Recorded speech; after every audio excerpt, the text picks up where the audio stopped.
A second really useful tool to help you develop wrist power is, of course, our friend, the kettlebell. But the kind of movement that you're gonna do, it's not a typical kind of kettlebell exercise. It will be not about stamina or explosion. It will be more about stabilization of the wrist. And it's called bottoms up kettlebell movement. You stabilize it, you lift it, you can swing it a little bit, and you stabilize. This is a 12 kilogram kettlebell. Of course, you can do it with heavier, with 16 or 18 or 20 kilos, depending on your personal strength. It's a great exercise to help you develop really strong wrists, all right? Finally, another really good tool, if you have access to one, and why not, you can find it in any tool shop, is this kind of sledgehammer. First and easier one is this exercise, stabilization again. Again, you stabilize with the small fingers. Keep your arm out, don't do like this, you know, close to you. You must make it difficult, like here, all right? The way I do it, I not only bring the hand to the front, but also lower somewhat explosively my elbow. All right, this will make it, will give it a lot of momentum. I will lower my elbow.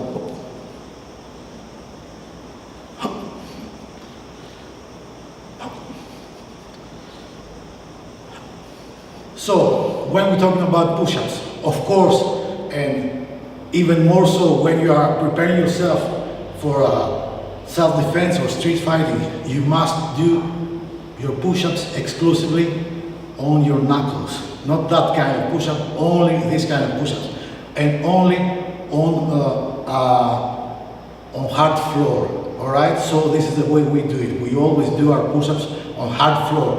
At the beginning, people sometimes complain that this kind of exercise hurt their knuckles, but this is a phase that you have to go through in order to later develop, the conditioning, which is a very important thing. Knuckle conditioning that will also be extremely useful for street fighting. So it's just your knuckles on hard floor, all right? And you do your push-ups, your good form. You can do it faster or slower.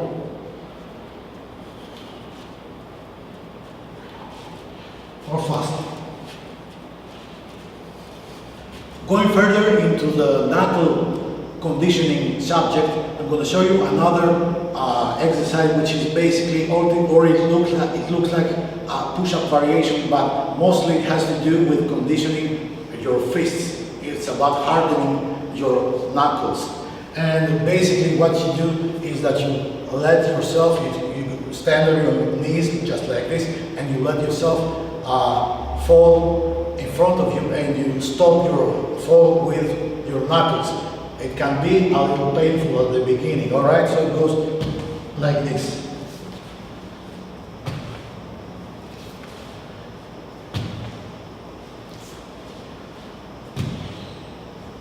Yet another good exercise, but somewhat brutal, for developing knuckle conditioning is the one that we're going to show you right now with my partner, Paul, and he will help me showing you how to walk with your fists. And here we go. And we turn. And we go.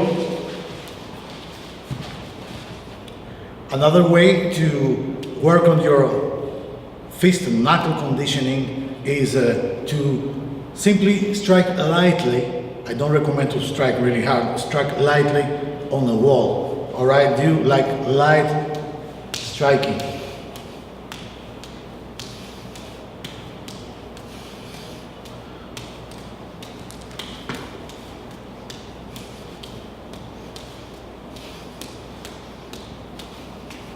Finally, Another really good way to develop knuckle conditioning is simply to hit the heavy bag with your bare fists. This is something that won't hurt very much your knuckles at the beginning, but eventually it may start to hurt a little bit, take off the skin of your knuckles. This is something that unfortunately you will not be able to avoid if you train on the heavy bag with bare knuckles. It will take a few changes of skin on your knuckles to just harden enough to be able to do a full heavy bag training without gloves. It will happen, but give it some time, all right? So I have done this kind of training on a heavy bag with bare knuckles extensively, and today I don't have this problem anymore, but I may have changed, you know, the skin on top of my knuckles maybe 20 or 25 times over the last many years. But right now it's just hard enough that I can go on striking full power with no problem at all.